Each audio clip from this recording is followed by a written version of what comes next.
أما بعد فأعوذ بالله من الشيطان الرجيم بسم الله الرحمن الرحيم فقلت استغفروا ربكم إنه كان غفارا يرسل السماء عليكم مدرارا ويمددكم بأموال وبنين ويجعل لكم جنات ويجعل لكم أنهارا صدق الله العظيم۔ ارشاد باری تعالیٰ ہے، پس میں نے کہا اپنے رب سے بخشش مانگو، انہو کان غفارا، بے شک وہ بڑا بخشنے والا ہے، یرسل السماء علیکم مدرارا، وہ آسمان سے تم پر موسلادھار بارش برسائے گا، وَيُمْدِدْكُمْ بِأَمْوَالٍ وَبَنِينَ، اور مال اور اولاد سے تمہاری مدد کرے گا، وَيَجْعَلْ لَكُمْ جَنَّاتٍ وَيَجْعَلْ لَكُمْ أَنْهَارًا، تمہارے لیے باغ بنا دے گا اور تمہارے لیے نہریں بنا دے گا۔ سورہ نوح کی یہ آیات ہیں، اور ان آیات مبارکہ میں اللہ رب العزت مغفرت کے حوالے سے اور اس کے انعامات کے حوالے سے انسانوں کو تعلیم اور ترغیب دے رہے ہیں۔ حضرت نوح علیہ السلام اپنی قوم سے یہ بات کہہ رہے ہیں کہ اپنے رب سے مغفرت طلب کرو۔ مغفرت، بخشش، استغفار،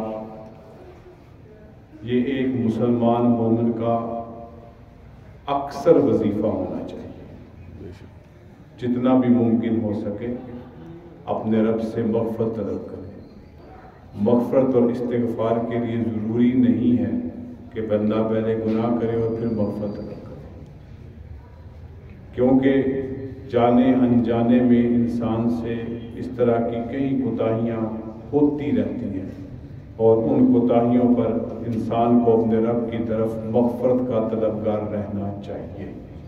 نبی اکرم صلی اللہ علیہ وسلم نے ارشاد فرمایا، طوبی لمن وجد فی صحیفتہ استغفارا کثیرا، خوشخبری ہے اس شخص کے لیے جس کے نامہ اعمال میں بہت زیادہ مغفرت پایا گیا، یعنی جس نے اللہ سے مغفرت طلب کرتا رہا، استغفار کرتا رہا، اللہ سے بخشش مانگتا رہا، اس نے اپنا وظیفہ بنا کے رکھا، اپنا معمول بنا کے رکھا، اپنے زبان کو ہمیشہ اللہ سے مغفرت طلب کرتا رہا۔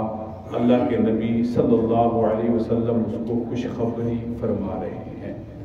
نبی علیہ السلام کا اپنا عمل بڑا واضح ہے کہ آپ حدیث مبارکہ دو مختلف ان کا مفہوم، آپ دن میں 70 سے زیادہ مرتبہ اور ایک حدیث میں 100 سے زیادہ مرتبہ اللہ سے مغفرت طلب کیا کرتے تھے۔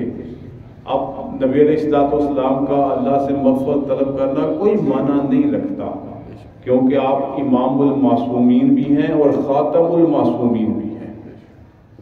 آپ تمام انبیاء کے سردار امام ہیں، اور آپ کے بعد کوئی نبی اور پیغمبر نہیں آئے گا۔ تو جب اللہ کے نبی مغفرت استغفار کر رہے ہیں تو پھر ہم کس کھیت کی مولی ہیں؟ ہمیں اس سے زیادہ مغفرت طلب کرنی چاہیے۔ جیسے کہ مشائخ صوفیہ جن سے ہم نے بیعت کی ہو، تعلق رکھا ہو، ان کی تعلیمات کا حصہ ہے کہ صبح اور شام ایک ایک تسبیح استغفار کی ضرور پڑھا کرے، یہ کم از کم ہے۔ علماء نے یہاں تک لکھا ہے جو 1200 مرتبہ روزانہ استغفار پڑھتا ہے، اور بعض نے لکھا 12,000 تک اپنا معمول بناتا ہے روزانہ کا، اللہ تعالیٰ اس کی بہت سی حاجات کو، دنیا و آخرت کے معاملات کو پورا فرمائیں گے۔ نبی کریم صلی اللہ علیہ وسلم نے ایک دوسری حدیث میں ارشاد فرمایا، وَمَنْ لَازِمَ الْاِسْتِغْفَارِ، جس نے اپنے لیے استغفار کو لازم کر لیا، یعنی کہ اس چمٹ گیا استغفار کے ساتھ، اللہ تعالیٰ اس کے ساتھ کیا معاملہ فرمائیں گے؟ ہر تنگی سے کشادگی ہوگی، ہر غم سے نجات ہوگی، اور اللہ اس کو وہاں سے رزق عطا فرمائیں گے جہاں سے اس کا گمان بھی نہیں ہوگا۔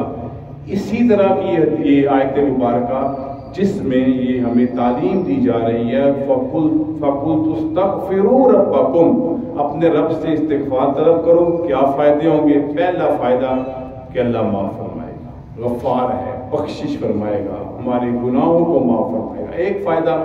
دوسرا یرسل السماء علیکم مدرارا، اللہ تعالیٰ قحط سالی کو دور فرمائے گا، ہماری پانی کی ضرورت کو جو آسمان سے برسے گا، ہمارے کھیت کھلیان سے راب ہوں گے، ہمارے جانور اس پانی سے فائدہ اٹھائیں گے، ہم تو اٹھائیں گے ہی اٹھائیں گے۔ اور تیسری چیز وَيُمْدِدْكُمْ بِأَمْوَالٍ وَبَنِينَ، اللہ تعالیٰ مال اور اولاد سے تمہاری مدد کرے گا، یعنی تمہیں مال اور اولاد سے نوازے گا اگر تم مغفرت زیادہ سے زیادہ کرو گے۔ چوتھا فائدہ وَيَجْعَلْ لَكُمْ جَنَّاتٍ، اللہ تمہارے لیے باغ بنا دے گا، تمہارے لیے باغات، تمہارے لیے پھل، تمہاری کھیتیاں لہلہاتی ہوئی سرسبز و شاداب ہوں گی جب تم اللہ سے مغفرت طلب کرتے رہو گے۔ اور پانچواں فائدہ وَيَجْعَلْ لَكُمْ أَنْهَارًا، اللہ تمہارے لیے نہریں جاری کر دے گا، تمہاری پانی کی ضرورت کو پورا کر دے گا۔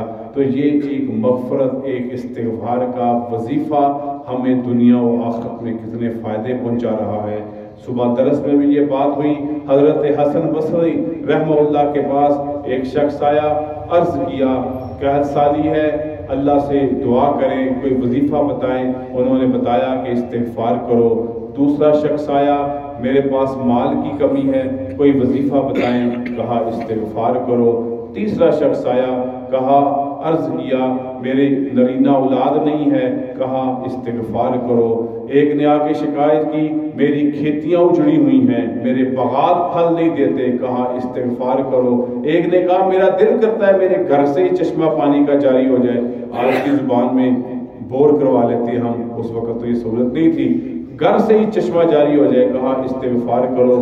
ایک دوسرا شخص پاس بیٹھا تھا، کہا حضرت ہر ایک کو آپ نے ایک ہی وظیفہ بتایا، تو انہوں نے پھر یہ آیت مبارکہ پڑھی، کیا تم اللہ کا قرآن نہیں پڑھتے جس میں اللہ تعالیٰ بتا رہے ہیں استغفار کرو گے اللہ تمہارے لیے بہت سی دنیا کی نعمتیں عطا فرمائیں گے۔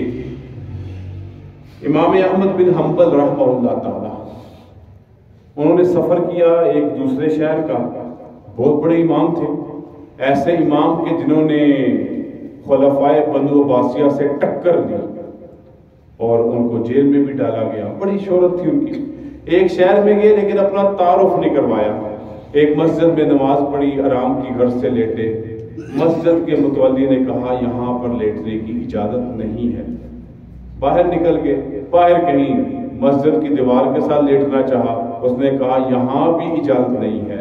تو وجہ ہو سکتی ہے، کہا مجھے یار میں مسجد میں نہیں ہوں، اپنا تعارف نہیں کرایا۔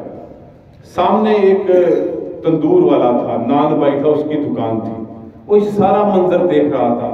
اس نے حضرت امام کو کہا صبح تک آپ میرے دکان میں آرام فرما لیں، ان کا ضابطہ ہے نہیں آپ کو وہاں پہ لیٹنے دیں گے۔ وہاں پہ چلے گئے، اب اس سے تھوڑی بہت گفتگو ہوئی اور اس کو دیکھا کہ وہ اپنی زبان سے ہر وقت استغفار کر رہا ہے، مغفرت طلب کر رہا ہے۔ کہا یہ تم وظیفہ کیوں کرتے ہو؟ کہتے اس کی برکت سے اللہ نے میری ہر دنیا کی خواہش کو پورا کر دیا۔ کہا کوئی ایسی خواہش رہ گئی ہو جو ابھی تک پوری نہ ہوئی ہو؟ اس نے کہا کہ میرا دل کرتا ہے کہ اپنی زندگی میں امام احمد کی زیارت کر لوں، امام احمد بن حنبل کی زیارت کر لوں۔ حضرت امام نے کہا اللہ نے آج تیری یہ بھی خواہش پوری کر دی، میں امام احمد بن حنبل ہوں جس کی تو نے میزبانی کی۔ استغفار مغفرت اللہ کے یقین کے ساتھ کرے، یقیناً اللہ تعالیٰ ہماری دنیا کے بڑے مسائل کو حل فرمائیں گے۔ اور جو خوشخبری ہے طوبیٰ لمن وجد فی صحیفتہ استغفارا کثیرا، خوشخبری ہے اس شخص کے لیے جس کے نامہ اعمال میں بہت زیادہ استغفار پایا گیا۔ تو استغفر اللہ کے ساتھ بھی گزارا چل جائے گا، استغفر اللہ ربی کے ساتھ بھی چل جائے گا، استغفر اللہ العظیم کے ساتھ بھی چل جائے گا، یہ چھوٹے چھوٹے، ورنہ بہت سے اور بھی ہیں جن کو وقت ہو تو ضرور ان کا اپنا وظیفہ بنائیں، اپنی زبان کو تر رکھیں، بجائے اس کے کہ آپ اول فول گفتگو کریں، مغفرت طلب کریں۔ یہی ہمارا سہارا ہے۔ اور یہی ہماری کامیابی کا راز ہے۔ اللہ تعالیٰ عمل کی توفیق عطا فرمائے۔ وآخر دعوانا الحمدللہ رب العالمین۔ الحمدللہ رب العالمین والصلاة والسلام علی رسولہ الکریم۔ ربنا آتنا فی الدنیا حسنۃ وفی الآخرۃ حسنۃ وقنا عذاب النار۔ ربنا لا تزغ قلوبنا بعد إذ هديتنا وهب لنا من لدنك رحمة إنك أنت الوهاب۔ وصلى الله تعالى على خير خلقه محمد وعلى آله وأصحابه أجمعين برحمتك يا أرحم الراحمين۔